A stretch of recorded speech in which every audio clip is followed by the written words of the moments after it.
Bonjour, ce cours fait suite au cours précédent euh, qui était intitulé donc Agriculture et impact socio-économique.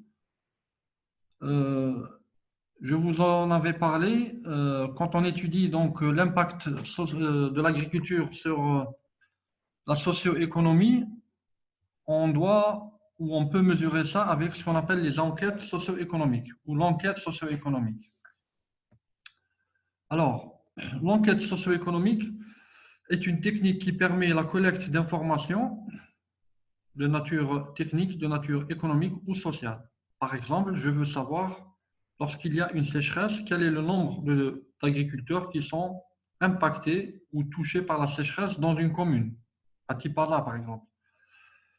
Un deuxième exemple, je veux savoir, dans une pépinière qui prépare les plants de tomates, quelle est la quantité de plants qui est préparée pour la wilaya ou qui est destinée à l'extérieur de la wilaya.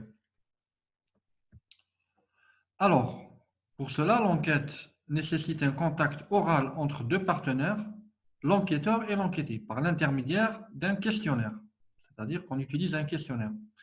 La réalisation d'une enquête socio-économique nécessite donc l'élaboration d'un plan d'opération qui décrit les différentes étapes, leur chronologie, c'est-à-dire leur déroulement dans le temps et l'organisation des tâches, chaque tâche dans le temps, et la définition des moyens matériels et humains qu'il faut, ainsi que le plan d'information ou le plan de communication par la suite. Alors, les méthodes de l'enquête socio-économique se basent sur trois points. Donc, le premier, c'est le champ de l'enquête. Le champ de l'enquête, c'est-à-dire le territoire, le lieu. L'enquête doit être bien délimitée. Par exemple, en bas, je vous ai donné l'exemple des serres à Damous entre l'Oued et la plage. C'est visible sur la photo.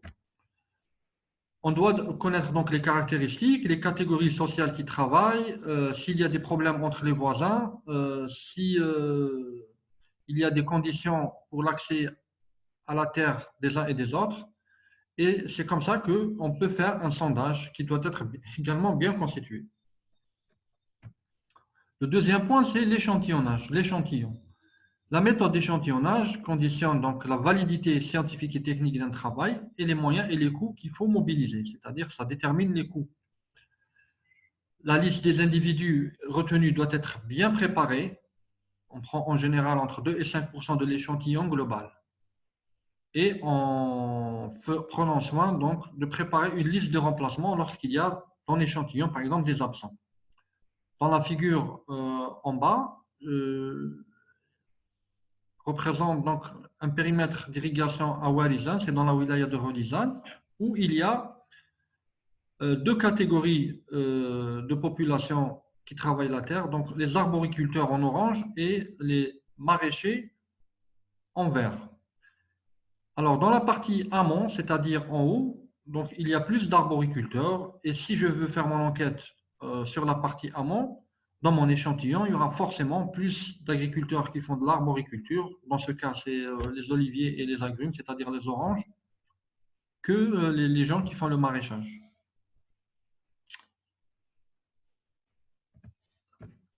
Alors, pour consigner des informations, c'est-à-dire pour conserver des informations recueillies sur terrain, on a deux possibilités, soit un document technique, soit un questionnaire technique.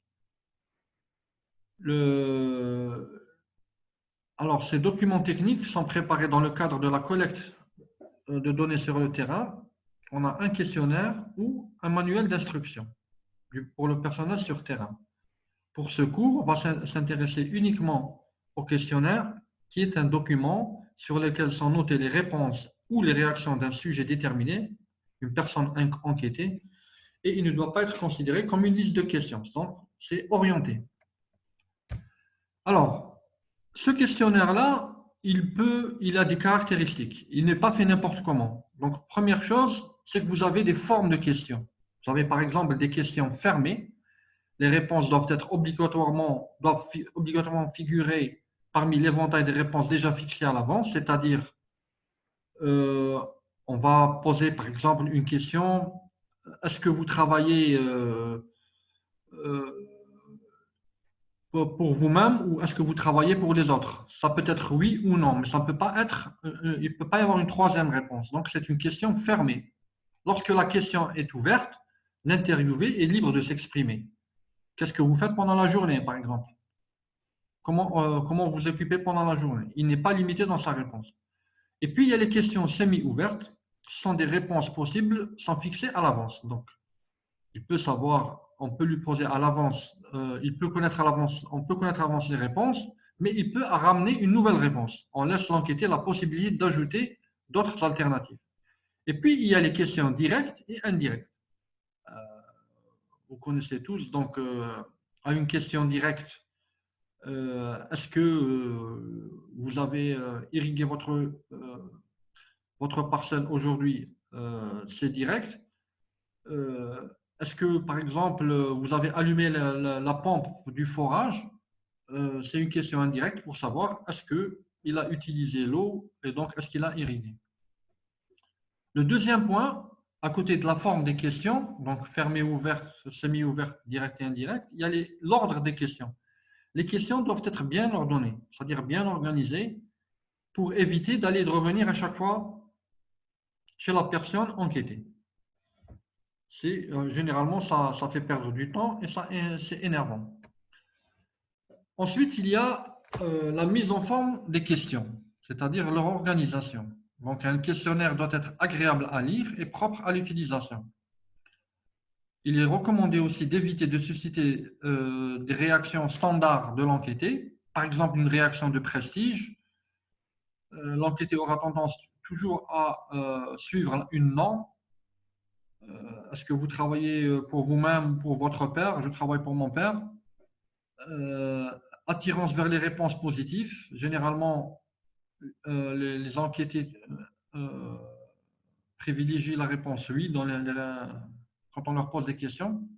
Il faut personnaliser les questions, c'est-à-dire les adapter au cas de la personne. Et généralement, on remarque que les personnes enquêtées s'alignent, c'est-à-dire suivent les réponses suggérées. Si on leur suggère une réponse, ils vont dire oui, oui, c'est comme ça. Alors, le nombre des questionnaires à utiliser doit être défini en fonction de la méthodologie et des objectifs de l'enquête, et les questionnaires doivent être également reproduits en nombre suffisant. C'est-à-dire que si je veux connaître un phénomène, par exemple, je vais vous donner l'exemple, l'absence des étudiants pendant les cours. Si je veux connaître à travers une enquête la raison pour laquelle les étudiants n'assistent pas beaucoup aux cours, je dois répéter cette enquête avec plusieurs amphis et plusieurs jours différents. Donc, et puis, au niveau de l'écriture, donc, il faut toujours mettre le code du pays, l'observatoire, la ville et le numéro de questionnaire. Un exemple d'exercice. Alors, bonjour, je m'appelle Ali, je suis de l'Institut des sciences de Tipaza et je réalise une enquête auprès des producteurs de lait de la wilaya. C'est à la demande des organisations professionnelles qui voudraient mieux connaître vos préoccupations actuelles des éleveurs pour apporter des réponses adaptées. Je serai dans votre ferme, par exemple à Gouraya, tel jour. L'entretien dure environ 1h30. À quel moment est-ce possible que je passe chez vous? C'est-à-dire, c'est une prise de rendez-vous, obtenir un rendez-vous pour déterminer quels sont les problèmes que quelqu'un qui produit du lait. Alors, il peut me répondre de plusieurs façons à cette question. La première, je n'ai pas beaucoup de temps à vous consacrer. La deuxième, votre entretien ne m'intéresse pas. La troisième, allez voir mon voisin, il a plus d'élevage que moi et c'est plus intéressant.